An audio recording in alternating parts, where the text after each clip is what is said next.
So my dad basically self-taught himself through salvaging old panels out of a long neglected neighborhood and opened up a big shop. So about the time I was 4 years old, I was down there running tools around and learning how to cut glass and stuff. Jerry Brannin, Alex's father, opened American Art Glass in 1971 in Norfolk, Virginia. It quickly became a cherished local institution and where Alex learned the craft from his father. Something I was born into and something I was sort of groomed to follow. So. In 2012, Alex met his wife in Virginia, who was a Spokane native. Soon after, they decided to move American Art Glass to Washington State near Elk. However, Alex decided he needed a hiatus from the business and became a farmer for 6 years. His wife, Colleen, sent an email to Spokane's Historic Preservation Office, letting them know Brannin was in town if his skills were ever needed, which they soon were when the Otis Hotel was being renovated into Hotel Indigo, and their 100-plus-year-old leaded windows needed repair. In 2019, Alex moved the shop to Spokane, which eventually became Spokane Stained Glass.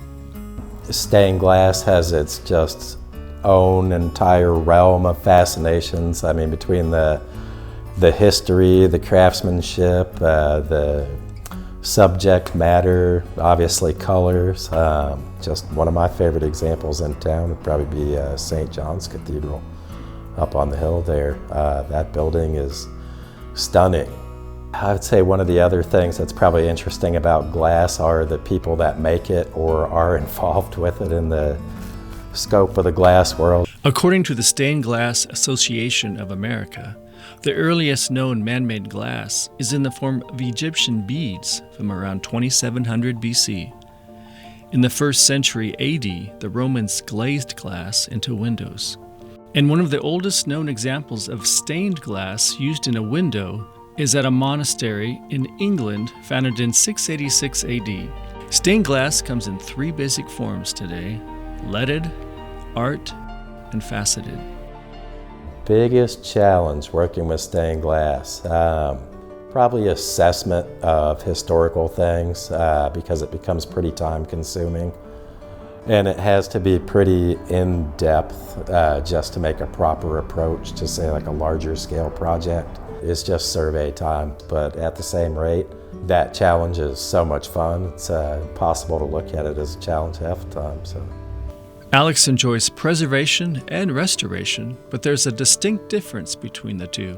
If we're talking some heavy history, things don't necessarily need to be rebuilt, but are in need of obviously some help to live another 100 years or so. I mean, that's your preservation end of things. Then restoration a lot of times comes down to matching broken, damaged pieces of glass, rebuilding structure, things like that. Hands-on history, dealing with something that somebody built out of some little sawmill 120 years ago. Always enjoy the opportunity to get my hands on something that's about 4 times older than I am.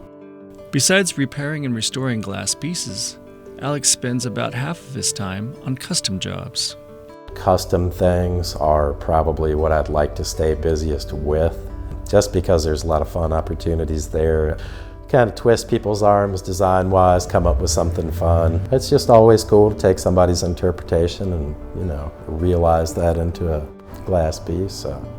With the help of Alex's wife, Spokane Stained Glass has been branching out to grow the business and to capture renewed interest in the craft, like offering classes. So they're essentially a beginner's fused glass class, and we're taking a single layer of glass and adding more glass to it. Glass powders, different colors, strings of glass.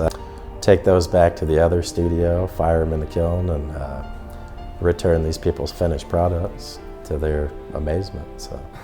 Well, that's the fun part about kiln work, is I tell everybody that it's hard to put anything in the kiln and have it come out ugly. And we're trying to expand more or less. We'd like to get to a point of having a lot more glass in stock, have a bit more of an online presence. We aspire more or less to give the kids something good to take over. Alex also knows there are fewer custom glass craftsmen in town. One just declared himself retired, so I think a lot of his repair work's been finding its way over here. Ever since I was a teenager, people would walk in the shop and say, "Isn't this a dying art?" And my contention was always no, until I started paying a little bit more attention and growing up into it. And I'd say it definitely is, probably in the same way like a lot of traditional craftsmanship is. And maybe because there are less craftsmen, Alex has found himself to be busier than ever. My wife keeps saying these are all stresses that we're thankful for right now, because I'm just as busy as a bee, and I think this is probably the busiest the shop has been since I was a knee higher. So, For Alex, he still finds inspiration in glass. Glass is magic stuff. I mean, just in terms of your kiln work, I mean, you put something in, you get something completely different out, or I mean, it's ever evolving. I learn something probably every day about it. So in the Disney sense of things, it's a very magical thing.